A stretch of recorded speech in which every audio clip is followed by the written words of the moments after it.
চট্টগ্রাম ১ মিরসরাই আসনের মিঠাছড়া হাইস্কুল মাঠে ধানের শীষের নির্বাচনী সমাবেশ। বিস্তারিত থাকছে চট্টগ্রাম থেকে এম এ কাশেমের প্রতিবেদনে। জনাব আজকের প্রোগ্রামের সম্মানিত প্রধান অতিথি ধানের শীষের কাণ্ডারি জননেতা জনাব নুরুল আমিন চেয়ারম্যান সাহেব মঞ্চে উপস্থিত আছেন। জেলা উপজেলা এবং অত্র ইউনিয়নের নেতৃবৃন্দ সামনে উপস্থিত আছেন।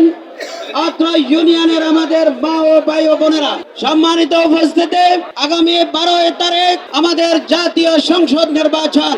এই নির্বাচনকে কেন্দ্র করে পুরা বাংলাদেশে জাতীয়তাবাদী দল বিএনপির নেতা কর্মীদের মাঝে একটি উচ্ছ্বাস এসেছে এবং জনগণের মাঝে দীর্ঘ 17 বছর পর ভোট দেওয়ার একটি আকাঙ্ক্ষা এসেছে এবং সারা বাংলাদেশে ধানের শীষের পক্ষে একটি গণজোয়ার এসেছে এবং তার ধারাবাহিকতায় আমাদের মিরসরাই উপজেলায় জনাব নুরুল আমিন চেয়ারম্যান সাহেবের পক্ষে ধানের শীষ প্রতীকের একটি গণজোয়ার আমরা লক্ষ্য করছি।